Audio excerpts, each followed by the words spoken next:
Hey guys, my name is Tommy. Welcome back to the channel. Today we're up for another episode of the Forgotten Race Review, and today we're going to talk about the last of the 3 races to receive additional content in Ultimate Wilderness. These guys have been with us since all the way back in Inner Sea races, and it's really nice to see these guys brought up again in new material, given things like favored class options, specific spells, and this race is even more special because they come straight out of Pathfinder's lore, and although we can compare them to something like a dryad in Greek mythology, these guys are pretty much Paizo's own invention. So today, we're going to be talking about the Ghoran.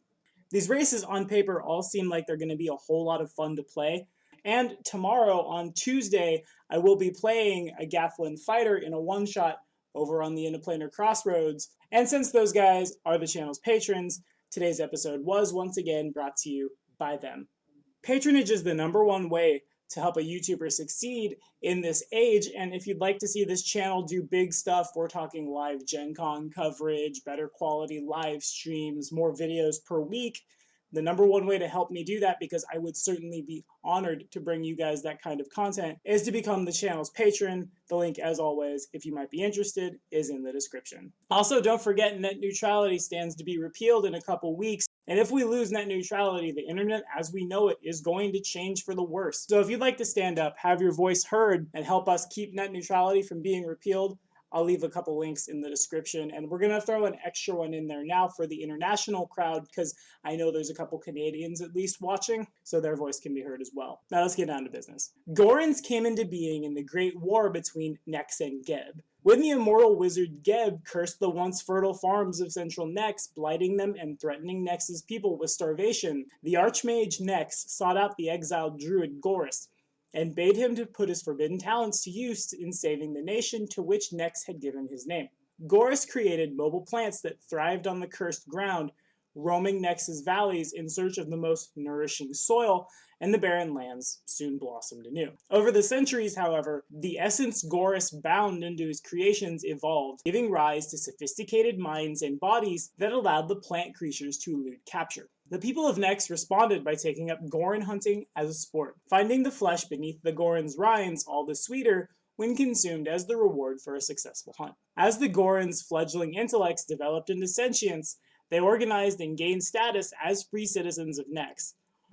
Ghoran flesh remains a prized delicacy in Nex, but the only legal harvest is that of the mindless bodies left behind when a mature Ghoran plants his seed and grows a new body. The first Ghoran looked more like a shambling plant than a human, but as they grew in intelligence, they began to adapt, taking on shapes more suited to rapid movement and to manipulating their environment, and eventually this grew into them gaining human-like forms to prevent further butchery. They also developed a series of mutations and adaptations that allowed them to mimic human emotions and empathy. Modern Ghorans resemble humans made up of plant material, and they're protected by a hard green rind that opens only at the face, the stomach, and the joints. Layered petals varying in color by individual make up a Ghoran's face, with gaps creating the suggestion of eyes, a nose, and a mouth. Each and every Ghoran carries a fist-sized seed in its belly, known as the Ghoran seed. Though an individual Ghoran's body lasts 2 decades at most, a Ghoran can voluntarily expel and plant this seed,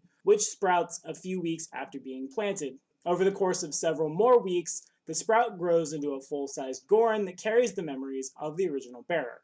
The progenitor Ghoran remains mentally and physically linked to the growing sprout until the new body finishes maturing, whereupon its consciousness awakens within the sprout, and its old body becomes a mindless husk. While growing, the new body builds its own unique mental connections, which means that upon awakening in its new body, a Ghoran may find itself with skills and abilities that differ substantially from its former array of talents. If the seed should fail to sprout or the new body is destroyed before it finishes maturing, the Ghoran reclaims its seed and reinserts it into its belly until conditions are right to try again. Ghoran didn't gift the creations that he made with fertility. Some believe he was still tinkering with the Ghorans until he died, and he simply died before he could figure everything out. Others claim he kept it a secret because he wanted to retain control over his work.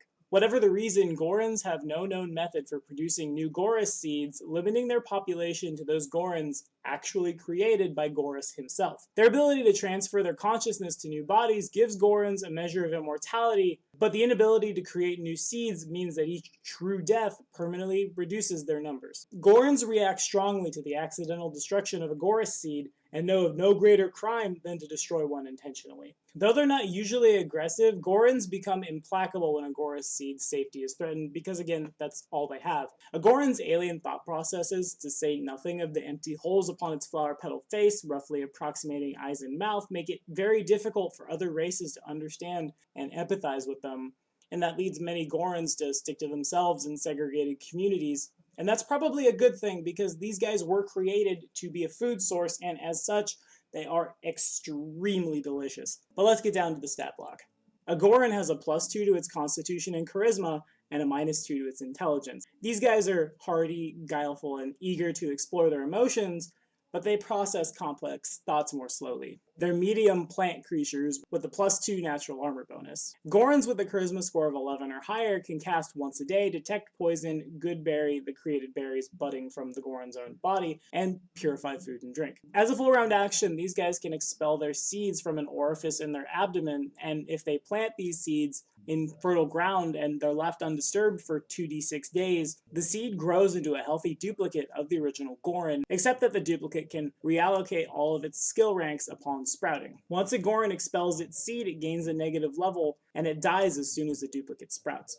This duplicate, of course, replacing the previous Ghoran character. Ghorans have memories encoded in their seeds and thus treat all knowledge skills as class skills, but these guys are light dependent, which means they take 1d4 points of con damage each day they go without exposure to sunlight. Also, like I said before, these guys are in fact delicious. They take a -2 penalty on escape artist and combat maneuver checks to escape a grapple against a creature that has a bite attack with the grab ability. Okay, so first off, I know they took away the Ghoran's plant immunities because we're introducing the shifter class alongside it, and technically with a plant's immunity to polymorph, a Ghoran could never play a shifter. And this errata does overwrite previous Ghorans you might have created. I gotta say, that's pretty rough considering we have some pretty strong drawbacks playing a Ghoran. The delicious bit might not necessarily come into play in a given campaign, but if your GM knows that you have that on you and they decide they're going to make something with a bite that grabs, something like Lions and Tigers and Bears oh my, especially if you're on something like a Ghoran Oracle or Sorcerer,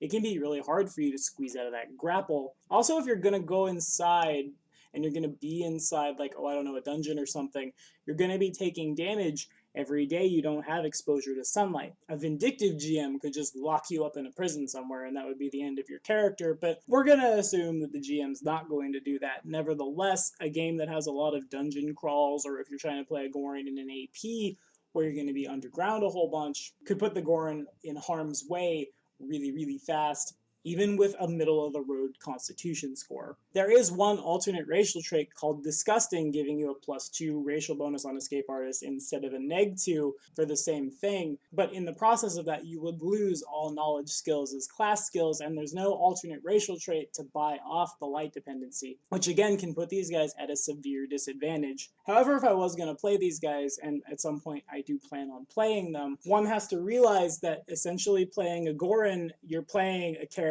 with infinite lives. If you know you're going into a really difficult fight and you're not sure if you're going to make it out, but you're sure it's only going to take like a round or so, just find a nice safe place beforehand, plant your seed, accept that negative level, or find a way to like restoration it off you. Fight that thing you have to fight, and if it kills you, worry not, as you're gonna come right back in a new body. That body comes back as a healthy duplicate of the original Ghoran, which leads me to believe that if you're something like a 20th level Blood Rager, you plant your seed, it grows, you come back again as a 20th level Blood Rager, aka infinite lives. This is also super important in games where food might be scarce, in games where the party starving to death is a real problem because, again, you're super tasty. You are, in fact, what is on the menu in that case. So if the party's starving to death, again, you can just plant your seed, wait a couple days, come back, have another character, and the party simply feasts upon your dead husk body while you sit there and photosynthesis.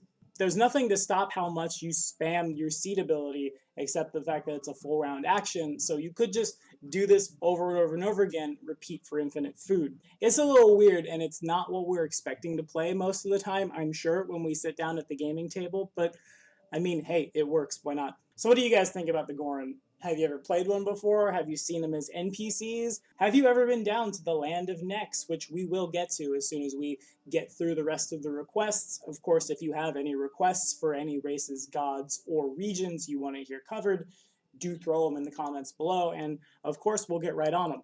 If you don't have any requests and you want to just talk about the Ghoran and how cool / how weird you think they are, throw it in the comments. As always, we'll keep the conversation rolling.